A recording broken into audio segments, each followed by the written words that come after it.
तो hello student, कैसे हैं आप सब। चलिए, स्वागत है आप सबका एक बार फिर से मेरे यूट्यूब चैनल इंग्लिश क्लास पर। और आप जैसे देख रहे हैं कि ये पेन है मेरे पास कुछ, ठीक है। तो इस पेपर के कटिंग में हम लोग देखेंगे कि किस पेपर के कटिंग में क्या दिया गया है और किस चीज़ से संबंधित है। तो आप हेडिंग देखकर अनुमान लगा सकते हैं। आज ही जो है 10वीं और 12वीं का जो है सीबीएसई बोर्ड का रिजल्ट आया है, जिसमें दिया गया है ये हेडिंग है आपका कि शाबाश, बिहार में पिछले 5 वर्षों से लगातार बेटियां रही हैं ओवर। तो ये रिजल्ट है। अब रिजल्ट के बाद बहुत सारे बच्चों की समस्याएं होती हैं, ठीक है। तो कहाँ कौन कौन बच्चे कितने पेपर में, अगर किसी का रिजल्ट बहुत अच्छा आया है तो बहुत अच्छी बात है। कोई फेल कर गए हैं या कम नंबर आ गया है, कोई 2 विषय में फेल कर गए हैं, ठीक है। कोई एक विषय में आपका पास कर गए हैं।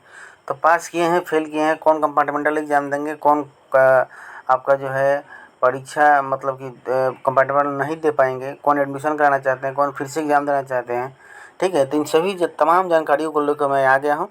तो वीडियो में अंत तक बने रहिएगा, जाइएगा नहीं कहीं। और मैं इन सभी तमाम चीज़ों को आपको बताऊंगा कि सीबीएसई बोर्ड का जो है कंपार्टमेंटल एग्ज़ाम कब से होने वाला है, उसके लिए फॉर्म कब भरे जाएंगे, ठीक है। और उसके बाद अगर आप एडमिशन चाहते हैं कहीं दूसरे बोर्ड में तो उसके लिए आपको क्या करना होगा, ठीक। तो चलिए शुरू करते हैं। ये एक पेज देख लीजिए, एक मेरे पास और कटिंग है पेज का, उसको भी मैं आपको दिखा देता हूँ। एक ये देखिए, ये कटिंग है, इसमें भी लिखा गया है बिहार की बेटियों का 10वीं और 12वीं में परचम सीबीएसई के नतीजे। 10वीं में इतना परसेंट, 12वीं में इतना परसेंट सफल हुए, ठीक है। कितना परसेंट विद्यार्थी जो है पास हुए। तो अब तो ये रिजल्ट हो गया, बहुत अच्छी बात है। लेकिन अब कंपार्टमेंटल परीक्षा कब होगा, क्योंकि बहुत विद्यार्थी का मेरे पास फ़ोन भी आया था कि सर हमारा 2 विषय में क्रॉस लग गया है। गूगल पर भी बहुत बच्चों से हमारे जो है वो मैसेज हुआ है, आपका यूट्यूब पर भी हुआ है कि सर मेरा 2 पेपर है, मेरा 3 पेपर है, तो क्या मैं कंपार्टमेंटल परीक्षा दे सकता हूँ, ठीक है।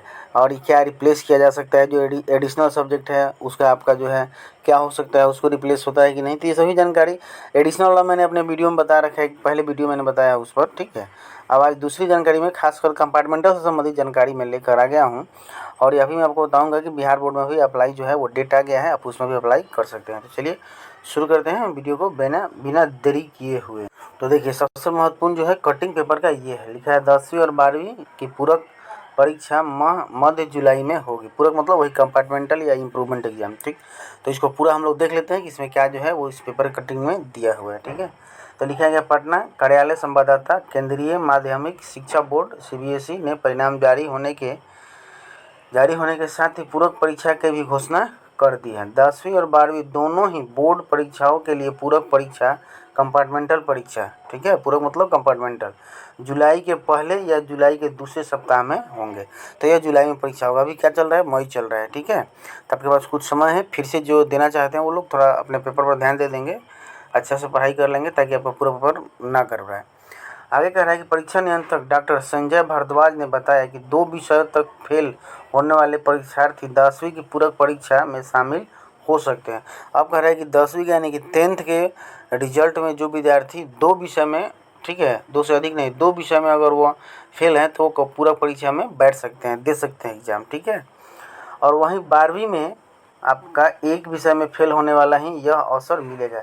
लेकिन 12वीं के लिए कंडीशन है कि एक ही विषय में अगर आप फेल हैं तो कंपार्टमेंटल दे सकते हैं, ठीक है।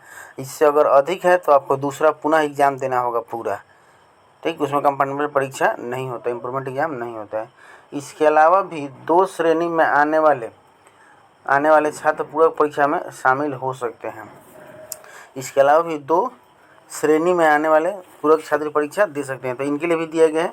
उसके बाद देखिए, डॉक्टर भारद्वाज ने, यानी कि वही परीक्षा नियंत्रक जो है, ठीक है, नियंत्रक साहब, बताया कि पूरक परीक्षा की श्रेणी में 10वीं में इस बार देखिए इतने छात्रों को जो है आपको क्या किया गया है, तो रखा गया है, छात्रों को रखा गया है। मतलब उनके रिजल्ट के हिसाब से ही, अपने से नहीं रखा गया है, रिजल्ट के हिसाब से। जो परीक्षा में शामिल होने वाले छात्रों का इतना प्रतिशत है, 5.976% है, ये जो संख्या आपका दिया गया पूरे रिजल्ट का पूरे भारत में। 12वीं में पूरक परीक्षा की श्रेणी में इतने छात्रों को रखा गया है, जो परीक्षा में शामिल होने वाले इतने छात्र की प्रतिशत है। पिछले साल पूरक परीक्षा श्रेणी में, पिछले साल के बाद बता रहा है कि आपका जो है 10वीं में जो थे, 10वीं में इस साल की तुलना में कम रखा गया। पिछले साल जो था इससे अधिक बच्चे थे पूरक परीक्षा में, लेकिन इस बार कम रखा गया। इतना परीक्षा पूरक परीक्षा में शामिल रखे गए थे। पिछले साल का आंकड़ा दिया गया, पिछले साल इतना विद्यार्थी जो है वो पूरक परीक्षा में शामिल किए गए थे। इस बार उनसे उनकी संख्या कम है, मतलब इस बार जो है अधिक बच्चे पास किए हैं। पिछले साल अधिक बच्चों का जो है कंपार्टमेंटल लगा था या फेल हुए थे। 12वीं में भी कम परीक्षार्थियों को पूरक परीक्षा में श्रेणी में रखा गया। 12वीं का भी रिजल्ट पिछले साल के भांति इस साल जो है वो बेहतर हुआ है। ठीक है, यहाँ पर भी उसी बात को शॉर्ट में आपको लिख दिया गया है, आप यहाँ से देख सकते हैं, समझ सकते हैं। चलिए, तो ये बात हो गई पूरक परीक्षा की। लेकिन बहुत विद्यार्थी जो है वो अब एडमिशन कराना चाहते हैं आपका बिहार बोर्ड में। ठीक है, तो एडमिशन जो है वो बिहार बोर्ड में आपका तुरंत जो है डेट को 20 मई तक कर दिया गया है। जो भी विद्यार्थी अप्लाई करना चाहते हैं या बिहार बोर्ड से एग्ज़ाम देना चाहते हैं तो आप अप्लाई करा दीजिएगा। ठीक है, 20 तारीख के पहले, और आपका बिहार बोर्ड में जो है आपके मार्क्स के हिसाब से, आपके सिलेक्शन ऑफ स्कूल के हिसाब से जो है आपका एडमिशन हो जाएगा।